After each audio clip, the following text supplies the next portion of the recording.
Good morning, students. Today we will look into Geography Chapter 7, Lines of National Economy, Lifelines of National Economy.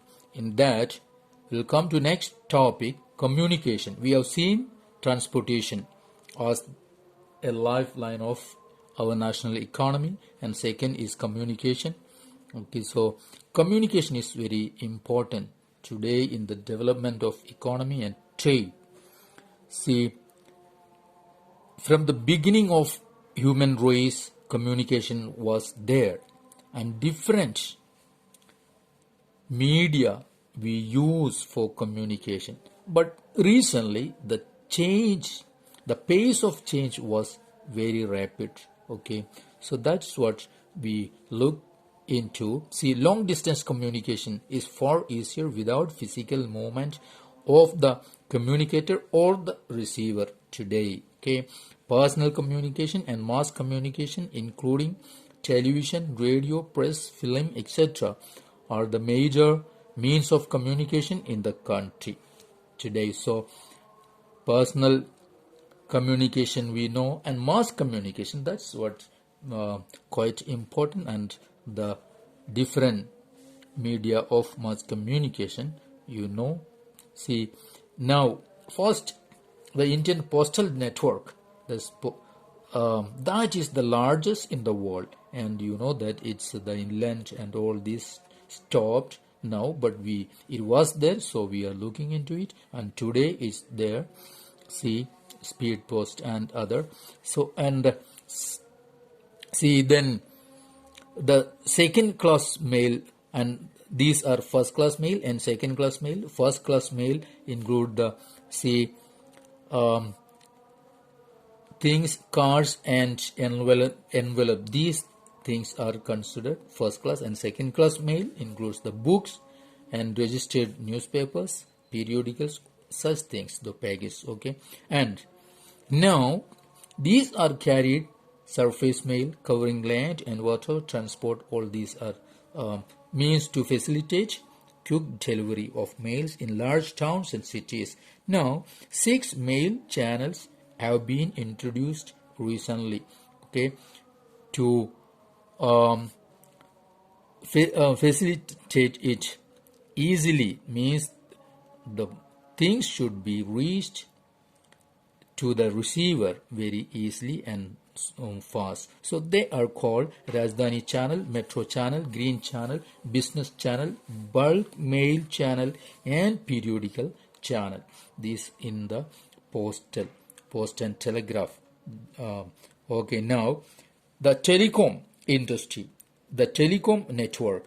So India's is the largest in Asia. Okay, and even excluding urban places, more than 2/3 of the villages in India have already been covered with subscriber trunk dialing STD.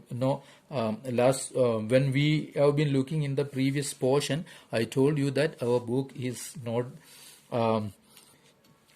that much new. It's old version, so many things we may see here. And last class, when we were looking into the airways, our airlines, Indian Airlines and Air India, that is mentioned there, I told you that there is no Indian Airlines today.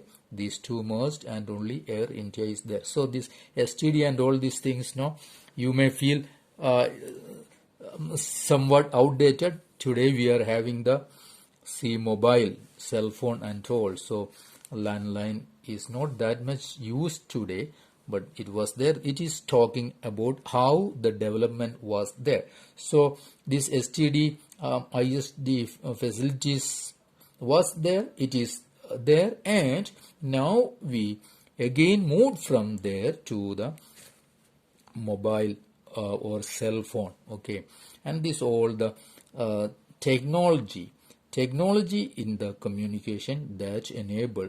Now come to mass communication. It provides entertainment and creates awareness among people about various national programs and policies. Okay, and the means of mass communication. radio, television, newspapers, magazine, books, and films. All see now you know you may not be that much in that the Agashwani All India Radio that was in the see the radio and broadcast it broadcast a variety of national programs, okay, and of course regional and local in regional languages also, okay. It's cater different types of people. And in when we come to television, Doordarshan is a national television channel, and you know you have see hundreds of channels today, and every kinds of news channels or sports channels or entertainment channels different are there. That also Indian and outside means foreign channels, everything is available today, okay. And it is programs, no, these entertainment, educational and sports and all kinds of programs are available there. And one more thing, Doordarshan, the national television channel of India, is one of the largest terrestrial networks in the world, one of the largest. So it's today, of course it's there, and I think many of you are still watching Doordarshan. It is there. We may have different other channels. Now, the newspapers, when we come to newspapers, I hope you know that it's called the fourth estate, okay. So it's India's newspapers. India publishes a large number of newspapers and periodicals annually. They are of different types depending upon their periodicity. Newspapers are published in about 100 languages and dialects in India. Okay, there are newspapers in around 100 languages, and of course these are not official languages, but dialects also there. Many of them don't have scripts, their own scripts, okay, so they use other scripts, and the newspaper is there. That means they are using the dialect. Then Hindi is the language. In India, newspaper, the largest number of newspapers published in India are in Hindi, then English and Urdu, and many other languages. For example, I would like to tell you one thing is that Malayalam language also, newspapers in Malayalam are also extremely in high number. It is not up to Hindi or English, but when we take regional languages, Malayalam comes not first still, but many newspapers there in Malayalam, and almost all the people of the state are having the habit of reading newspapers. Now, about the film, earlier it was censor board to censor or to direct the films or short films or anything, but today the Central Board of Film Certification is the authority to certify the films in India, okay. This has the right to censor or ban any film or any documentary. Now, international trade, we will come to next, international trade. Now, the exchange of goods among people, states and countries is referred to as trade. Is exchange of goods are called what? Trade. Is trade. And you know that market is the place where such exchanges take place. These are common. So, trade between two countries is called international trade, and that's why we have internal and international trade. Any country is having that, okay. While local trade is carried in cities, towns, in the villages, state level trade is carried between two or more states, and advancement of international trade this is one very important point we should remember. Advancement of international trade of a country is an index to its economic prosperity. If a country is economically prosper, then international trade must be very advanced there. So mostly you can tell a developed country, they may be exporting. We may export and import. One thing, if we are exporting finished goods, then we are a developed country. If we are exporting raw materials, then we are not a developed country. Okay, so resources are space bound, so that is why the importance of trade. Any resources, okay, no country can survive without international trade.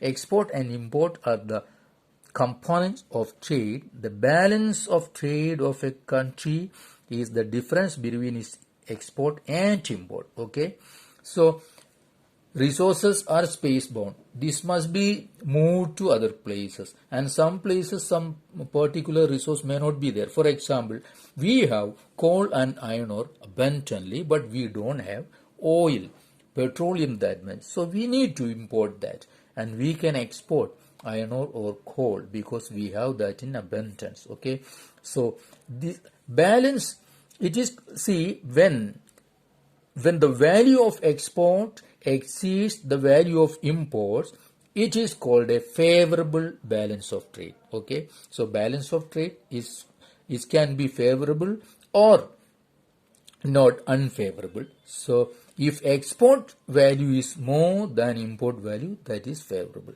On the contrary, if the value of imports exceeds the value of exports, then it's termed as unfavorable balance of trade. India has trade relations with all the major trading blocs, okay, to the US, to the European Union, and the ASEAN and China, almost all. Among the commodities in export, the share of agriculture and allied products has been 8.64%, okay, agricultural products, and base metal 6.91%. Then gems and jewelry 17.202%. Then chemicals and related products 12.06%. Okay, that is 2016-17 data's information. Okay, the commodities imported to India include petroleum, crude oil, crude and products. Okay, that is 22.4%, and gems and jewelry 12.8%. Then chemicals and related products 9.76%, and base metals 5.95%. Electronic items 10.94%. Machinery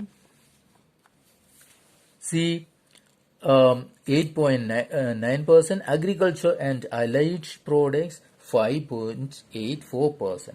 Okay, that's our imports. Now, international trade has undergone a sea change in the last decades. Okay, so India has emerged as a software giant at the international level, and it's earning large foreign exchange through the export of information technology. So information technology is an area today we are emerging as a superpower or a big country. Now, tourism, it's also considered as a trade, and India is, tourism in India has grown substantially over the last 3 decades. Now, foreign tourist arrivals in the country witnessed an increase of 4.5% during the year 2015, okay, as against 14, contributing 135,193 crores. 135,193 crore of foreign exchange.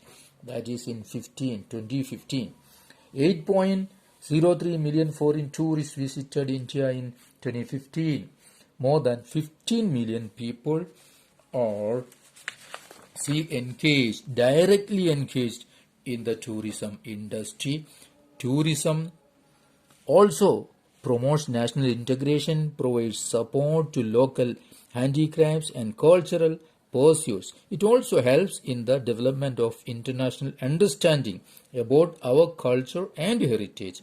Now, foreign tourists visit India for heritage tourism, ecotourism, adventure tourism, see cultural tourism, medical tourism, and business tourism. So, it's an important trade.